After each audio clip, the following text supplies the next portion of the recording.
Bom, pessoal, então estou realizando aqui basicamente um prólogo, né, para nossa leitura do Diálogo Fedro.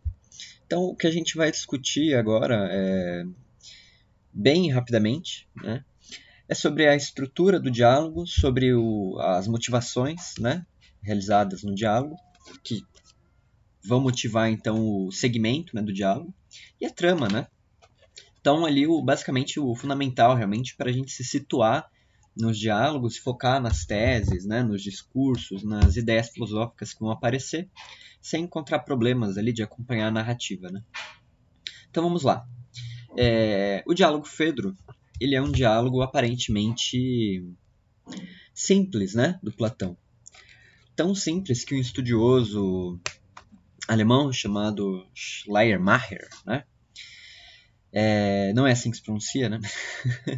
Mas ele, durante as leituras dele, ele categorizou o Fedro como um diálogo mais rudimentar, né? Um diálogo mais simples.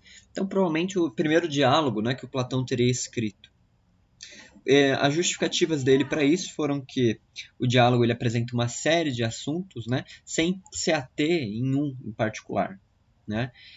Então, parece ser mais um exercício retórico, né, um exercício discursivo do Platão. Né? Uma outra coisa que destoa o Fedro do restante dos diálogos é que o Fedro ele é bastante imagético, bastante simbólico. Né? Então ele é um diálogo com a paisagem toda bem definida e pintada. E o restante dos diálogos platônicos, né, pelo menos a grande maioria deles, vai focar sobretudo no aspecto argumentativo, né, na exposição das teses, no diálogo, e geralmente não se descreve nem um pouco do cenário. Né? O Fedro ele segue a linha oposta. Então, por isso, o Schleiermacher ele categorizou o Fedro como um diálogo inicial do Platão. Bom, então essa pode ser realmente, né, nosso primeiro ponto de vista relacionado ao diálogo. Só que quando a gente percebe, né, a trama do diálogo, o desenrolar dele, e às vezes retoma o diálogo em outro momento, né, relê 2, 3 vezes, a gente percebe que há uma trama no Fedro muito mais profunda, muito mais complexa do que a gente pode captar à primeira vista. Né? Então, por isso, né, hoje em dia, o Fedro ele é categorizado como um diálogo de transição entre a maturidade do Platão e a velhice. Né? Então, ou seja, ele deixa de ser um diálogo aparentemente simples, simplório, para tomar lugar, né, para tomar espaço de um diálogo onde Platão expõe suas principais teses e trabalha de forma mais decisiva, né, a sua prática discursiva. Tá? Então, basicamente, né, sobre o preâmbulo dos estudos do Fedro, é isso que acontece. Eu deixei várias bibliografias, né, para vocês na pastinha do Drive, então recomendo que deem uma olhada, tá? Porque elas também vão ajudar a gente nessa compreensão do Fedro, vão trazer novas discussões, novos pontos de vista que muitas vezes eu vou ser incapaz de trazer em aula, né? Então é importante que vocês também tomem a bibliografia do Fedro para si, né?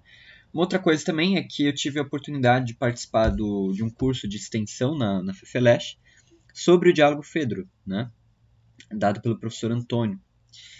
E eu deixei o link para o curso dele, que está disponível no YouTube, né, no canal da USP, também na pastinha do Drive, tá? Tem um documento, o link. Bom, qual que é a trama do diálogo, né? Qual que é a narrativa? Como é que ele começa a acontecer, né? O Fedro começa já com uma pergunta, né? Aliás, os diálogos socráticos têm essa característica, né, de logo a primeira frase, a primeira palavra já dizerem muito sobre o diálogo. Então o diálogo Fedro vai iniciar com a seguinte pergunta do Sócrates, né? Sócrates encontra o Fedro na muralha da cidade de Atenas e dirige a seguinte pergunta a ele: Fedro, de onde vais e para onde vens? Né? Se a gente escuta essa pergunta atentamente, a gente percebe que algo de profundo está sendo evocado ali, né? Da onde eu estive para onde eu vou agora. E a gente vai ver que essa realmente é a trama do diálogo. Né? Basicamente, o objetivo do diálogo Fedro é o Sócrates tentando tirar o Fedro do lugar de onde ele veio. Ele veio da prática discursiva, né, da oratória, da competição oratória, da fabricação de discursos, né, para defender uma certa tese. E o Sócrates quer tirar ele desse lugar de onde ele veio e levá-lo, né, para a prática da filosofia. Então, não uma prática de construção de discurso visando a defesa de uma tese, né, mas a prática de construção de discurso, né, de argumento, visando a descoberta da verdade. Então, esse vai ser a trama, né, a linha maior do diálogo Fedro. Tirar o Fedro do amor pelos discursos e levá-lo ao amor pela sabedoria. Né? Então, depois dessa pergunta, né, o Fedro responde que estava na casa de Lísias. Lísias, na antiguidade, era um grande orador. Né? E aproveitando que a maioria fez o curso sobre a República, né, acompanhou a leitura da República, o Lísias ele é filho do Céfalo também, né, irmão do Polemarco.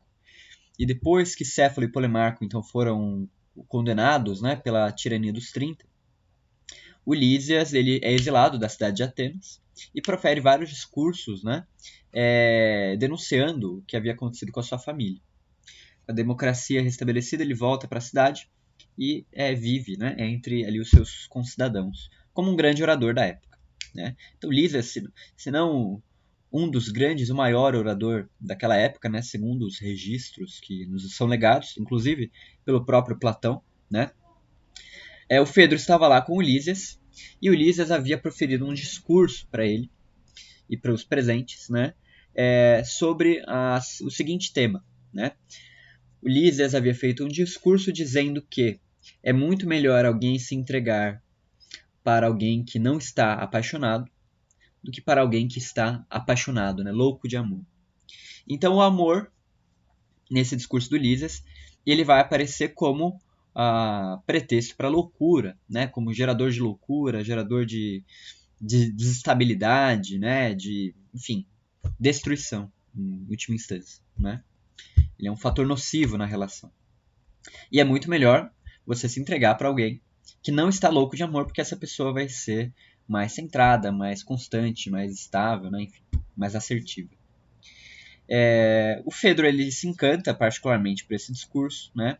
E a gente pode aqui pensar, né, talvez nas fofocas da época, que o Fedro, né, considerando que o Fedro fosse amante de Lísias, né?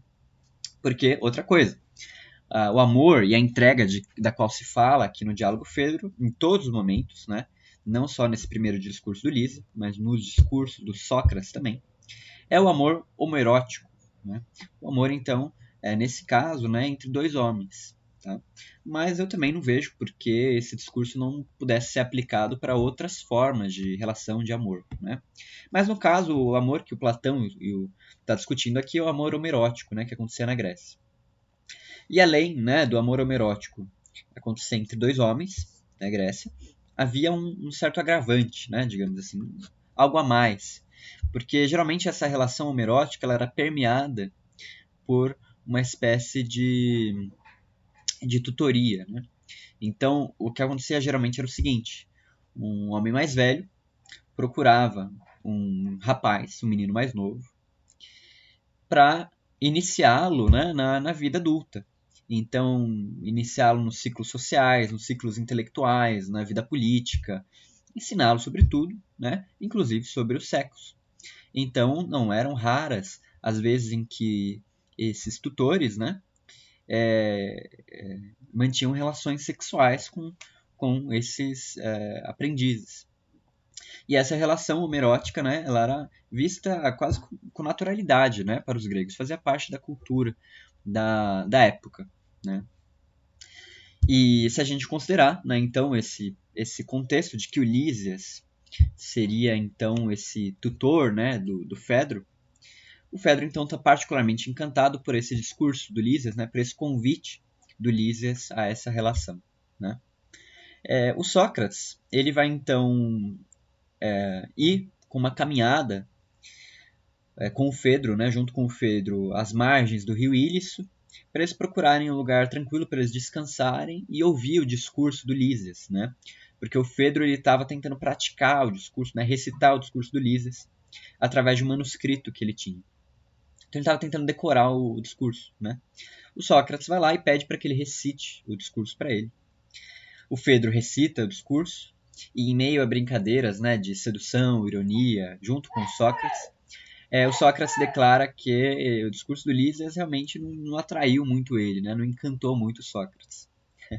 O Fedro fica um pouco indignado, fala: nossa, Sócrates, como assim, né? Esse discurso está tão bem feito, né? E o Sócrates diz que já ouviu coisas muito melhores sobre o amor da Safo, do Anacreonte, que são poetas líricos da Grécia. Então o Fedro desafia o Sócrates a pronunciar um discurso melhor do que o discurso do Lísias, né? Utilizando então essas teses da Safo, do Anacreonte. O Sócrates ele entra na brincadeira com o Fedro, né? Porque eles encaram isso como um jogo mesmo. E então ele começa a proferir um discurso paralelo ao discurso do Lísias. Então, defendendo as mesmas teses de que é melhor se entregar a quem não está apaixonado do que a quem está louco de amor, né? O Sócrates termina o seu discurso e o Fedro fala que realmente, né, foi um discurso melhor do que o discurso do Lísias e que o Lísias teria que agora, né, lutar para fazer um melhor. E quando eles já estão quase saindo, né, daquele lugar onde eles estão, daquele lugar idílico, né? Então a grama é macia, o Sócrates se deita na grama, o Fedro, né, profere o discurso no meio do calor, né, que estava perto do meio-dia, um dia muito quente. Quando eles estão quase indo embora, o Sócrates ele recebe um estalinho, né, do seu daimon interior. É uma espécie de vozinha, né, uma vozinha da consciência divina do Sócrates, que diz que ele cometeu uma impiedade, né, que diz que ele cometeu uma ofensa aos deuses durante esse discurso. Qual foi essa ofensa? Sócrates dirá que, bom, a ofensa foi a seguinte: Eros, né, o amor da qual eles estão falando, ele na mitologia grega, um deus, né? Não um deus comum, mas uma das 4 potestades, né? Um dos 4 deuses que criam o mundo manifestado, né? Então Sócrates diz o seguinte: bom, se Eros é um deus, ele não pode ser fruto, né? Ele não pode, aliás, né, gerar males, porque um deus não pode gerar males, ele é sempre bom. E eu atribuí uma série de males ao amor desse apaixonado, da qual não era adequado eu me entregar. Então eu ofendi ao deus Eros, né? Dito isso, Sócrates então vai ter que se esforçar para fazer o seguinte: ele vai precisar fazer um discurso, né, defendendo agora que seja melhor se entregar ao louco de amor, ao amante, do que aquele que está desapaixonado, né? Então, esse discurso do Sócrates ele vai ser o corpo, digamos assim, né, do diálogo Fedro, porque vai ser um monólogo longuíssimo, né, vai ter mais de 20 páginas de monólogo, e basicamente ele vai defender, né, a tese de que o amor, Eros, ele é uma bênção, né, divina e não causa de males para os seres humanos, né? Esse discurso do Sócrates ele é chamado de palinódia. Palin significa em grego de novo, né, ou de volta, e rhodos é caminho. Então é literalmente um caminho de volta, né, um discurso de volta tentando rebobinar a fita e recomeçar as teses, né, defendendo agora não uma competição com Lísias, né? O foco não é competir mais com Lísias, elaborar um discurso paralelo ao Lísias e superá-lo, mas elaborar um discurso que faça jus à natureza do amor e que diga, portanto, a verdade, né? Então, olha que interessante. O Diálogo Fedro vai fazer esse movimento, né, de levar a prática discursiva para longe da competitividade e colocá-la no âmbito da busca pela verdade, tá? Então esse vai ser o foco, né, digamos assim, do Diálogo Fedro. Como eu falei, é um diálogo complexo, né? Então por mais que eu diga que esse seja o foco do diálogo, há outras possibilidades, né? Com certeza, tá bom? Mas então Sócrates vai pronunciar esse discurso longuíssimo e nele ele vai falar sobre a imortalidade da alma, vai falar sobre a forma como a alma encarna no corpo, como ela se liberta do corpo, como ela encontra no bem, né, na beleza, a fonte da sua libertação, a chave para a sua libertação. Então é um discurso belíssimo, a gente vai ter oportunidade de analisar nos encontros, tá? Mas o porém é que acontece o seguinte: depois desse discurso magnífico do Sócrates, o Fedro fala: nossa, Sócrates, que discurso magnífico, né? Deixa só Lísias ouvir isso. Então o Fedro, por mais que o Sócrates tenha se esforçado em levar a prática discursiva para longe da competitividade, e para perto da busca da verdade, o Fedro ainda assim pensa em termos competitivos, né? Então isso não foi suficiente para tirar o Fedro desse viés da qual ele está acostumado, né, a encarar a oratória. Então Sócrates vai partir para a segunda parte, né, dessa etapa de levar o Fedro para a filosofia, que é a segunda parte do Fedro também, que deixa de ser uma conversa sobre o amor e passa a ser uma conversa sobre a arte da oratória, sobre a arte do discurso, né, vinculada à prática sofística, à prática dos oradores e também à prática dos filósofos, né. Ele vai dizer que essa arte da oratória é ambígua, né, ela pode ser usada para o mal ou para o bem, dependendo de como as pessoas a utilizam, né. E, em suma, né, eles vão culminar nesse ponto com uma crítica à escrita, né, porque, lembremos, né, o Fedro estava aprendendo, decorando o discurso do Lísias através de um manuscrito, né, e a escrita na época era a última tecnologia do momento, né, claro que a escrita já existia há algum tempo, mas ela era popular, né, a fabricação dos papiros, que veio lá do Egito, né, ela chega na Grécia com tudo. Então, digamos assim, era a última moda, né, entre os jovens, uma espécie de TikTok da época, né, a escrita, você ser capaz de escrever um texto. Então, o Platão ele faz uma crítica à escrita no seguinte sentido, dizendo que, bom, a escrita, né, ela foi criada pelo deus Tote, ele conta essa história através de um mito, né, com o pretexto de ser a solução para a memória dos homens, porque escritos, né, eles não esqueceriam mais nada. E aí o deus Ra, né, o deus maior da mitologia egípcia, ele diz então que a escrita, na verdade, não era uma bênção à memória, mas a condenação da memória, né? Porque agora os seres humanos não mais buscariam desenvolver em si mesmos a capacidade de decorar, de construir um raciocínio ou de uma experiência, e consultariam, né, recorreriam imediatamente ao texto, tá? O texto escrito. E o texto escrito, dirá o Platão, ele não é capaz de ensinar nada de novo, né? Porque o texto não pode se defender, nem responder, nem questionar, o texto não pode dialogar, né?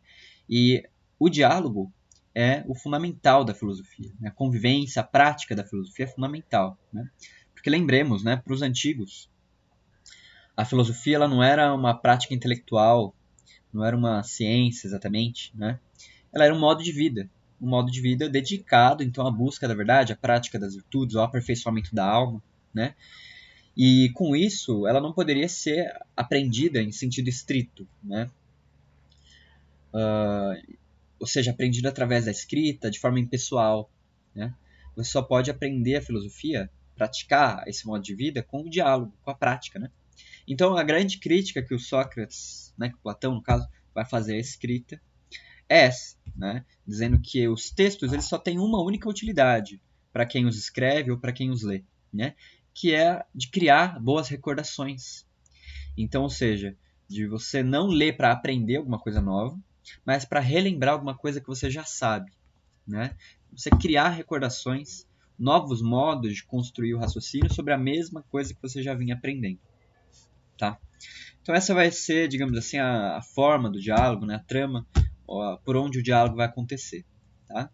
Eu acho importante fazer esse preâmbulo, né? Para que a gente não se perca, né, na narrativa e consiga também focar nos símbolos que vão aparecer no diálogo Fedro, porque é um diálogo super simbólico, né, nas imagens que vão aparecer, e também nos argumentos, né, nas teses filosóficas, né, que valem a pena a gente analisar. Tá bom? Então, esse foi o prólogo. Como eu falei no grupo, né, eu estou fazendo esse prólogo agora gravado sozinho, porque a gravação que a gente fez do encontro, infelizmente, ficou sem áudio, né, por algum motivo.